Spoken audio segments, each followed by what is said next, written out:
Students, ये जो question है ये ट्राइंगल्स चैप्टर के साथ रिलेटेड है और इसमें हमें एक ट्राइंगल एबीसी दे रखा है और उसका एडी एक मीडियन है। तो जो उसके तीन वर्टिसेस हैं उसके कोऑर्डिनेट्स भी हमें दे रखे हैं। इस इंफॉर्मेशन को यूज करके हमने जो मीडियन एडी है उसकी लेंथ को ढूंढना है और वो आंसर इन चारों में से कोई एक होगा। आइए हम देखते हैं इसको कैसे सॉल्व करना है। तो उसके लिए हम सबसे पहले कोई भी आर्बिट्ररी शेप का एक ट्राइंगल बना लेते हैं एबीसी। ये हमने बना लिया, ए बी सी एक ट्राइंगल है। हमने क्या करना है, अब ए पॉइंट से उसके सामने वाली साइड के ऊपर एक मीडियन ड्रॉप करना है। अब मीडियन की पहचान क्या होती है, जो मीडियन साइड होती है एडी साइड जैसे है, एक तरफ से तो वर्टेक्स को टच करेगी लेकिन सामने वाली साइड को वो दो बराबर पार्ट्स में डिवाइड कर देती है। इसका मतलब ये हुआ कि अगर AD मीडियन है तो इसका मतलब पॉइंट जो D है वो B और C पॉइंट्स के बिल्कुल मिडल में लाई करेगा। या हम ऐसा भी कह सकते हैं कि जो D है वो BC साइड का मिड पॉइंट होगा। तो इस इंफॉर्मेशन को हम यूज करके ये क्वेश्चन को सॉल्व कर सकते हैं। तो हमें D जो है वो BC का मिड पॉइंट है, तो इसलिए हम D के कोऑर्डिनेट्स ढूंढने के लिए किस फार्मूले को यूज करेंगे, मिड पॉइंट फार्मूले को।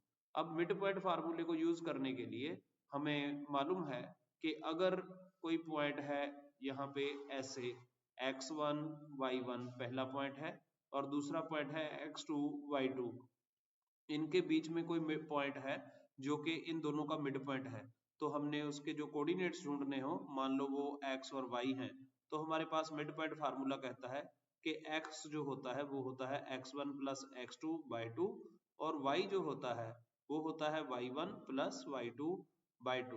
तो हमने यहाँ पे b के कोऑर्डिनेट्स हमें दे रखे हैं 6 और 4, ये देखिए स्टेटमेंट में दे रखे हैं 6 और 4, और c के कोऑर्डिनेट्स दे रखे हैं 0 0। अब हमने d के कोऑर्डिनेट्स हमने x और y मान लिए, तो मिड पॉइंट फार्मूले के मुताबिक जो x होगा वो होगा 6 प्लस 0 डिवाइडेड बाय 2, ये देखिए, तो ये आ गया 3।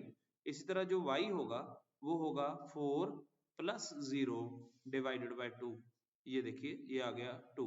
इसका मतलब कि जो मिड पॉइंट है D, इसके कोऑर्डिनेट्स 3 और 2 रहेंगे। अब हमने जो है A ट्राइंगल का जो वर्टेक्स है, वन ऑफ द वर्टेक्स है, और D जो कि BC साइड का मिड पॉइंट है, इसके कोऑर्डिनेट्स यहाँ पे लिख दिए हैं। A के कोऑर्डिनेट्स हैं 5 और -6 और D के हैं 3 और 2। अब हमने AD की लेंथ ढूंढनी है, उसके लिए हम सीधा डिस्टेंस फार्मूला यूज कर सकते हैं और डिस्टेंस फार्मूला होता है x2 माइनस x1 का square plus y2 minus y1 का स्क्वायर और उस सारी का स्क्वायर रूट। अब हम इसमें वैल्यूज भरते हैं। उसके लिए हमने क्या किया है कि D के जो कोऑर्डिनेट्स हैं उनको x2 y2 मान लिया है और A के कोऑर्डिनेट्स को हमने x1 y1 मान लिया है। तो जब हम x2 और x1 की वैल्यूज इसमें डालते हैं तो ये 3 माइनस 5 का स्क्वायर और 2 माइनस, और यहाँ पे ब्रैकेट जरूर यूज करनी है, तो ब्रैकेट यूज करके ये माइनस का साइन प्रॉपरली हैंडल हो पाएगा।